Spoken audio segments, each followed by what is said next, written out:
Apa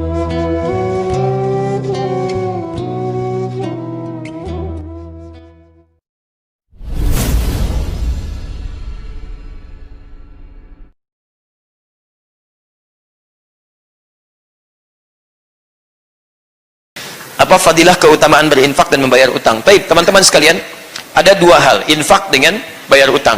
Di mana posisinya? Kita harus rumuskan dulu. Infak terbagi dua bagian. Bagi dua, ada infak wajib, ada infak sunnah. Awas, hati-hati, infak wajib, infak sunnah. Infak wajib ada di Quran surah keempat ayat 34. Posisi paling kiri sebelah atas. Di Quran surah An-Nisa. Infak wajib ini adalah infaknya suami kepada istrinya. Ya, ar-rijalu qawwamuna 'alan nisa bima faddalallahu ba'dahum 'ala ba'dhin wa bima anfaqu min amwalihim. Laki-laki diberikan kelebihan oleh Allah, beda dengan perempuan. Di antara kelebihannya diberikan perangkat untuk mencari nafkah. Nafkah itu singkatan dari infak. Nafkah diberikan kemudian kepada istrinya, kepada keluarganya. Maka ini yang disebut dengan nafkah wajib. Yang kedua, infak sunnah namanya. Ya, di luar yang pokok tadi. Ya, prioritas pada 5 golongan tersebut di Quran surah ke-2 Al-Baqarah ayat 215. Posisi paling kanan sebelah bawah. Jadi ini yang 5 golongannya. Ya, wa yas'alunaka madza yunfiqun? Mereka bertanya pada Muhammad apa yang harus diinfakkan? Qul ma anfaqtum min khairin. Katakan kalau mau infak cari yang bagus-bagus, lil walidaini, kepada orang tua, awas, wal aqrabin, kerabat terdekat, wal yatama, anak-anak yatim, wal masakin, orang-orang miskin, ya, kemudian wabnis sabil, yang punya kesulitan bekal dalam perjalanan. Ini infak kalau ingin disalurkan. Ini hukumnya sunnah, hukum sunnah. Sunnah dengan wajib ini diikat pahalanya di Quran surah kedua Al-Baqarah ayat 261. Posisi paling kiri sebelah atas.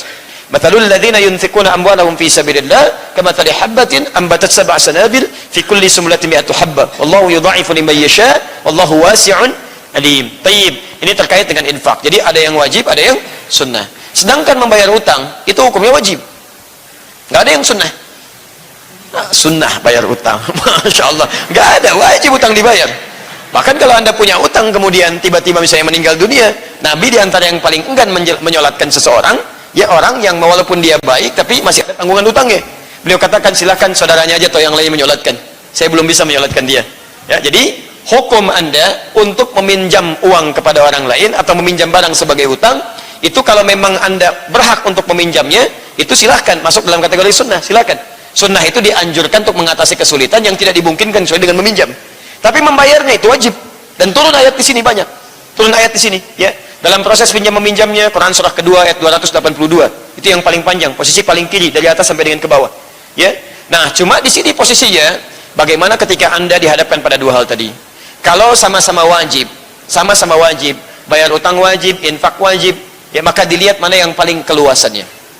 Kalau misalnya keluasannya lebih kepada keluarga cukup di sekian, sebagian bisa untuk bayar utang, maka akan lebih baik jika dibagi dua di sini. Ini untuk infak keluarga, sampaikan pada keluarga dengan jujur bahwa sedang terikat oleh utang piutang, supaya diberikan rezeki lebih oleh Allah Subhanahu wa taala. Maka ini kemudian diberikan, yang satu untuk diberikan bayar utang, dan sampaikan kepada yang diberikan utang tadi, ya, yang pemberi utang tadi, bahwa keadaan kami sedang begini, ada rezeki segini, mudah-mudahan diberikan keluasan. Dan sunnah bagi anda, ketika ada orang misalnya dalam keadaan kesulitan, dia minta uzur kepada anda untuk keluasan, sunnah diberikan uzur di situ. Ya, dalilnya jelas. Quran surah kedua Al-Baqarah dari ayat 280 sampai dengan 281, posisi paling kanan sebelah bawah. Ya, wa in kana dzu usratin fanadhiratun ila maisarah. Jika ada seseorang yang diutangi, mohon maaf, kemudian dia hendak membayar tapi dalam keadaan sulit luar biasa, maka akan lebih baik kalau dia memberikan tangguh di sini. Paham ya?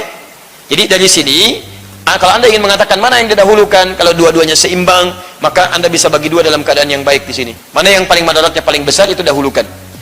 Tapi kalau keadaannya sunnah berbanding kemudian dengan wajib, maka dahulukan wajib, kemudian simpan yang sunnah. Jelas sampai sini? Allah Ta'ala a'lam bissawab.